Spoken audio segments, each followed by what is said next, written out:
Hi folks, I'm Rajiv from Mumbai, India, and I'm making this video for my YouTube channel at the rate Rucha Bonsai by Rajiv Vaidya. You ever wonder how some people over there can introduce extreme bends into some of the plants and saplings or bonsai for that matter? Like this. Can you see this?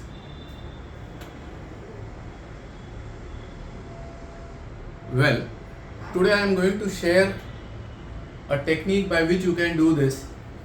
Years ago, I saw an Oriental guy sitting with a number of saplings, I think probably of Rhytia only, uh, besides him, and he was twisting and wiring them into very extreme bends and curves.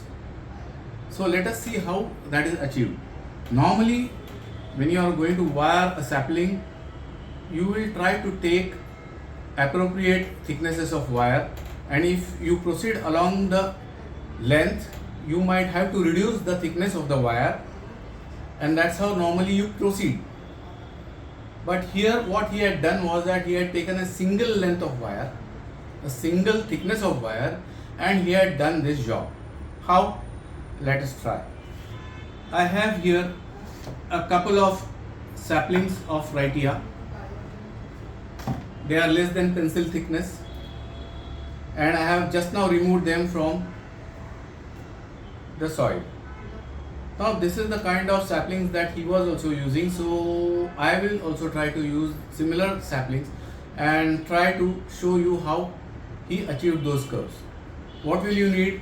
You will need wire and your tools, of course, and then later on you need to bend them into extreme bends or twists or curves. So let us see what type of wire we can take. I have here two lengths or two thicknesses of wire. One is where I will try to wire this sapling right up to this portion. Okay, so I will be taking this portion and try to test this. This of course is very easy. The lesser length also, or the lower trunk is also pliable enough. The wire is not bending. That is the way to test whether the wire is suitable for bending a particular portion of the trunk or branch. See this, it is bending, but if I go below this, the wire will bend. Can you see the wire is bending? Can you see the wire is bending? That means that this wire is not suitable for this type of this or this thickness of the trunk. So what do? We can take slightly lesser or less thicker wire than this. How much do we need to take? It all depends upon the length of the sapling that you are going to use.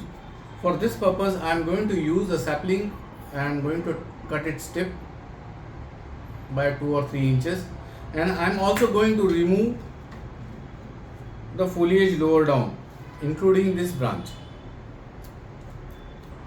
We want only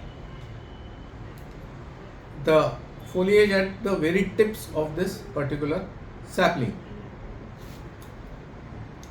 So I'll just remove these things right up to the end, leaving a few and a few to spare. Now what do? How much wire to take? Take for example this particular length of sapling. This is about maybe 15 to 16, maybe yes 16 inches in height. So you take wire which is triple the thickness, the length of this particular sapling.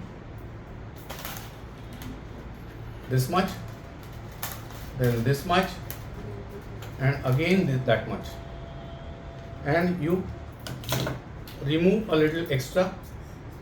That's it. Then you bend it into two distinct portions. One is where you are going to wire this much of it, so we take only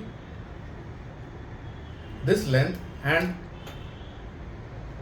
join these two wires, these two portions of the wire. Note that the joined end is over here and the separated end is over here on my right and your left, of course. Now again this portion I will be bending to this particular portion, so that right now what I have is 4 strands of wire over here, 2 strands of wire over here, and only 1 strand of wire at the end. So what do we do now? Simple. We just take these ends and start wiring as we normally do. Meaning that I am going to take this particular sapling, wind a little portion of wire underneath it so that it can be anchored into the soil, and then just go around in this fashion like you would normally wire a sapling or a plant. Okay. Now note that the bends that or the winds are going slightly upwards, meaning roughly at an angle of 30 or something like that, 30 degrees. And now I am coming to the end of these 4 strands of wire and going to continue along with the other 2 strands of wire. But I am going to cover this portion of wire, the end of the wire, with this double strand of wire so that it doesn't open. Now I will proceed with the 2 strands of wire, continue along its length till I come to the end of the double strand. Now I am going to close the end of the double strand by winding the single strand over and above it, so that it doesn't open, and the end I am going to wire with the single strand of wire.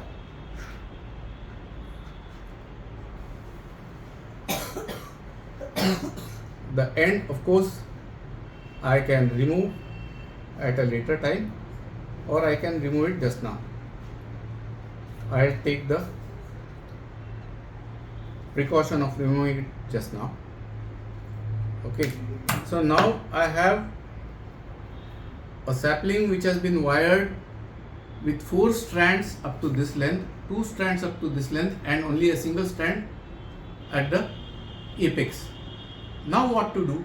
You are going to simply wind it the way you want it, because now here the holding power is 4 strands, here the holding power is 2 strands, and here the holding power at the thinnest part is only a single strand.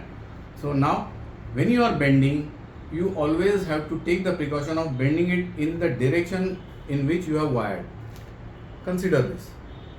Okay.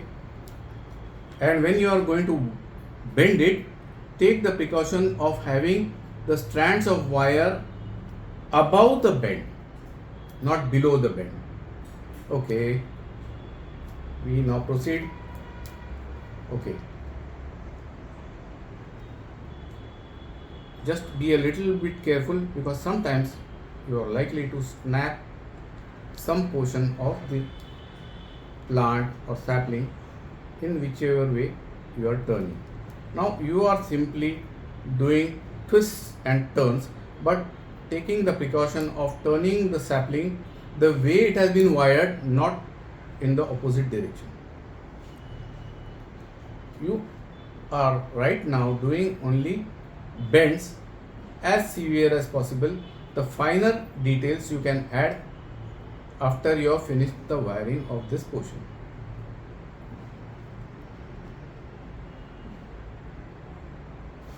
That's it. This is the wired portion. There is a probable break somewhere over here. I don't know where. But let's see what happens. Now you can take a little more extreme bend wherever you need it. Okay.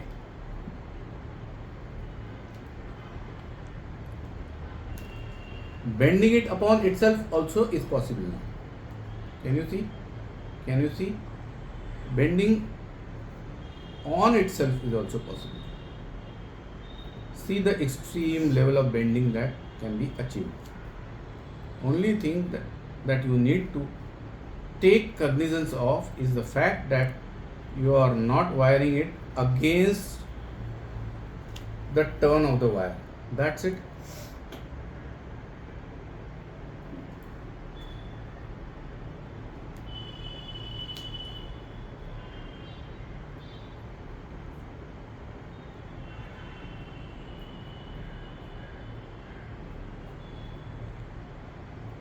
Okay, can you see this portion? Of course you can always twist and turn upon itself the way you want it. Are you getting the point? Simple but effective. Why? Because I am using, instead of single or double, I am using 4 strands of wire. Normally in Japanese tradition, they don't use more than 3 strands of wire, but just for achieving these kinds of bends, it is also possible to use 4 strands of wire in the extreme, and that's it. Now all that remains is to put it in a suitable sized container. You can just, can you see how will it look? Won't it look nice?